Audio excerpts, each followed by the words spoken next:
Hello বন্ধুরা, আজকে আমি ইংরেজির 6টা লেটার দিয়ে 6 রকমের বস্তুর ছবি হয়, যা আমি তোমাদের ভিডিওতে শেষ পর্যন্ত আঁকা দেখাবো।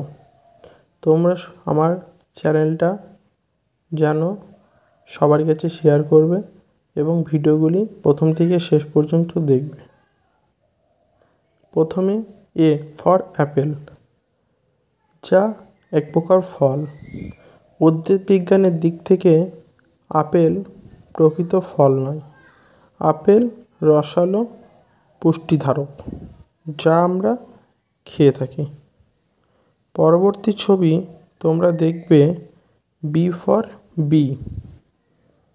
বি অর্থাৎ বোঝাচ্ছে মৌমাছি। যে পতঙ্গটি ফুল থেকে মধু সংগ্রহ করে আমাদের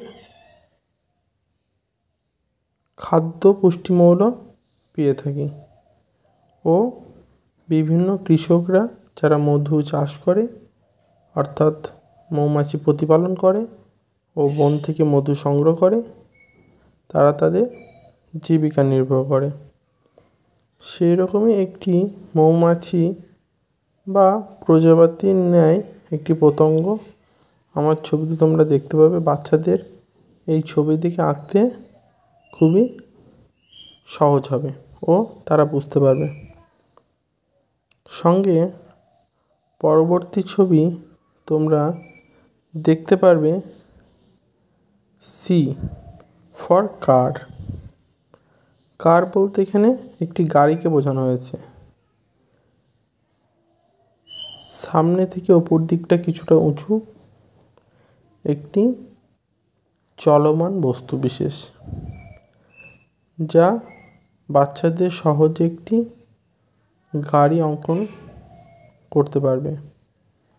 প্রথমে একটি বস্তু ডিজাইন দিয়ে তারপর নিচে দুটি গোল গোল চাকা করে ওপরের জানালা এবং দরজার কিছু লেখচিত্র অঙ্কন করলে গাড়ি আঁকা কমপ্লিট, যা সি ফর কারকে বোঝায়।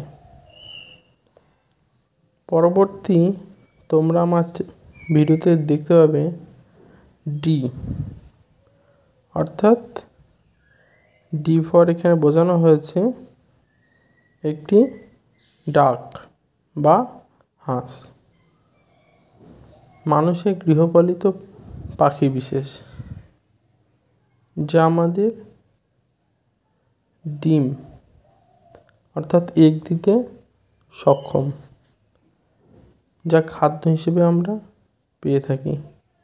ও ডাক অর্থাৎ হাঁসকে আমরা অনেক সময় সরস্বতী বাহন হিসেবেও দেখি। বাচ্চারা সহজে কিভাবে একটি হাঁসের ছবি আঁকবে তা দেখানো হলো। পরবর্তী ছবি তোমরা দেখতে পারবে ই। ই অর্থাৎ ই ফর এলিফ্যান্ট বোঝানো হচ্ছে এখানে। প্রথমে কিছুটা গোল করে তারপর সামনের দিকে একটি সুর দিয়ে নিচের কান থেকে সুর পর্যন্ত একটি লম্বা সুর আঁকতে হবে। গালো বিটুলি করে কিছুটা চোখ এবং ওপর থেকে একটি দণ্ডমান এসে যা জুড়ে দিলে একটি হাতে আঁকা কমপ্লিট, যা বৃহৎ আকৃতি পশুকে বিচার করে। এই পশু আমাদের সমসাময়িক কিছু জিনিস দেখাতে সক্ষম। তারপর এফ অর্থাৎ শেষ ছবি, এফ ফর ফিশ। অ্যাকুয়ারিয়াম অথবা পুকুর, জলাশয়, নদীর বিভিন্ন মাছকে দেখানো হয়। এখানে আমি একটি সামুদ্রিক টুনা ফিশ এর বাচ্চাকে অঙ্কন দেখালাম। এফ দিয়ে একটি মাছ অঙ্কন করা যায়, অর্থাৎ ABCDEF এই 6টা লেটার দিয়ে 6 রকমের বস্তু, মাছ, পাখি, খাবার, আপেল, বিভিন্ন জিনিস অঙ্কন করলাম। আমার ছবিটা কেমন হয়েছে কমেন্টে বলবে।